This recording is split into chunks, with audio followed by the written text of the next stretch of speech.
Le bouillon tête de coq est plus facile à préparer que vous ne l'imaginez.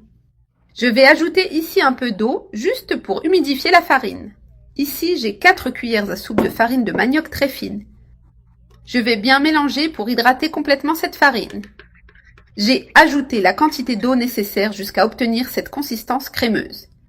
Maintenant, je vais réserver ce mélange un instant. Dans ma marmite, je vais ajouter 100 g de lard coupé en petits dés. Pas besoin d'ajouter de l'huile à cette étape. Je vais laisser le lard frire dans sa propre graisse jusqu'à ce qu'il soit doré. Maintenant, je vais retirer le lard de la marmite avec précaution. En profitant de la graisse du lard, j'ajoute un oignon haché. Ensuite, j'ajoute un poivron vert bien émincé. J'ajoute aussi 4 petits piments doux coupés et sans graines et 4 gousses d'ail écrasées pour relever la saveur. Maintenant, je vais bien faire revenir tous ces ingrédients jusqu'à les dorer.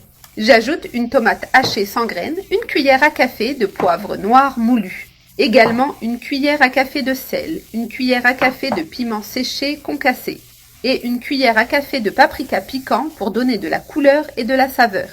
J'ai déjà bien mélangé les épices dans le sofrito. À ce moment-là, je vais ajouter la farine que nous avons déjà hydratée. Nous l'avons laissée s'hydrater auparavant pour faciliter la préparation. Regardez cette texture crémeuse obtenue. J'ajoute immédiatement l'eau petit à petit. J'ajoute en mélangeant en même temps, sans m'arrêter. J'ajoute un peu plus d'eau car la farine absorbe beaucoup. Je mélange encore un peu pour bien détacher du fond. Maintenant, il suffit de laisser cuire la farine jusqu'à épaississement.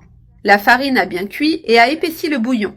Voilà, un bouillon épais, bien crémeux, avec un arôme merveilleux et très appétissant. Maintenant, je vais placer 4 œufs entiers dans le bouillon chaud. Je les mets comme ça, entiers, sans les battre. Je fais juste un léger mélange pour casser les jaunes. Et je laisse cuire les œufs jusqu'à ce qu'ils durcissent. Je vois déjà que les œufs commencent à remonter. Maintenant, je les remue un peu pour obtenir de plus gros morceaux. C'est pour cela que j'ai mis les œufs entiers dans la préparation, pour que le bouillon soit encore plus savoureux et nutritif. Je vais ajouter des feuilles de chou coupées en fines lanières. La quantité dépend du goût personnel. Ici, j'ai utilisé 4 grandes feuilles, sans les tiges. Je mélange bien pour incorporer tout le chou dans le bouillon. Je le laisse cuire jusqu'à ce qu'il soit bien tendre. Mon bouillon est presque prêt, il ne manque plus grand-chose. Je laisse bouillir encore quelques minutes pour bien terminer. Voilà, mon bouillon est complètement prêt. Je vais éteindre le feu pour commencer à servir. Avec le bouillon encore chaud, je mets la marmite de côté.